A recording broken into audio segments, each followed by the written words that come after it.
ఆ తుపాకీ చూసేసి మురిసిపోతుండేవాడు. తుపాకీ పట్టుకోవచ్చా, తీసుకోవచ్చా ఇట్లాంటిది. నాకు అది క్యాజువల్గా అనిపిస్తుంది. మామూలుగా నేనేంటంటే ఆల్రెడీ నేవీలో వాటిట్లో కూడా వాడాను, చూశాను అంతకుముందు. కాబట్టి నాకు నార్మల్గా అనిపిస్తుంది. అంటే నాది ఎంతసేపటికి కూడా మనం ఆడ నుంచి కొత్తది పబ్లిక్కి, సొసైటీలోకి ఏ పాయింట్ తీసుకెళ్తామనే చుట్టూతానే ఉంటుంది. నేను పోయే ప్లానింగ్ దగ్గర నుంచి వచ్చి అది ఫోకస్ అయ్యేదాకా కూడా.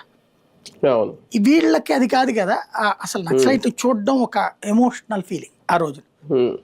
ఆయుధాలు చూసినప్పుడు ఇచ్చా చూడొచ్చా ఇట్లాంటిది. అప్పుడే నేను తిట్టా. ఆ సింధూరం సినిమా చూసావు కదరా, అట్ట తయారైపోతావు విచాషాలు అయ్యాక అని చెప్పా.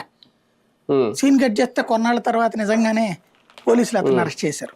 నక్సలైట్లకు ఆశ్రయం ఇచ్చి వాళ్ళ ఆయుధాలు వాళ్ళ ఇంట్లో పెట్టుకున్నాడు. అంటే అదొక పిచ్చ ఉంటది బేసిక్. అది ఆ పిచ్చ నుంచి బయటపడడం, ఆ పిచ్చ అనేది ఆ ఏజ్ లో కరెక్ట్గా ఉంటుంది.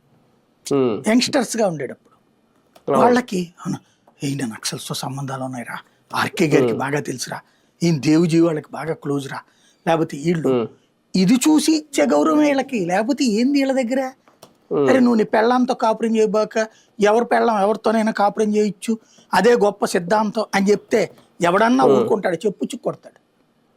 అంతే కదా. వీళ్ళ సిద్ధాంతం ఏంటి? సహజీవనం చేసుకోవచ్చు, పెళ్ళి అనేది దండగా, సనాతన ధర్మం సరే సనాతన ధర్మం దండగాని కొందాం పోనీ వీళ్ళ దృష్టినే. పెళ్ళి అనేది దండగా, మనిషికి విలువ అంటే ఏంటి, ఎవరి కాళ్ళు కలవాలి, కాపురం చేసుకోవాలి, కానీ మాత్రం పెళ్లి చేసుకోవద్దు. ఇది సమాజం యాక్సెప్ట్ చేసే సిద్ధాంతాలేనా? బికాజ్ అడవిలో ఉన్న ఆ తుపాకీ పట్టుకున్నోడిని చూసిన యువతరంలో వచ్చిన ఫీలింగ్ వీళ్ళని మేధావులుగా గుర్తింపు చేసి వీళ్ళు చెప్పిన వాటితో ఇట్లా కూడా ఆలోచించచ్చని వాళ్ళు కూడా పోయారట. అట్టా సచ్చిందే మన సంస్కృతి.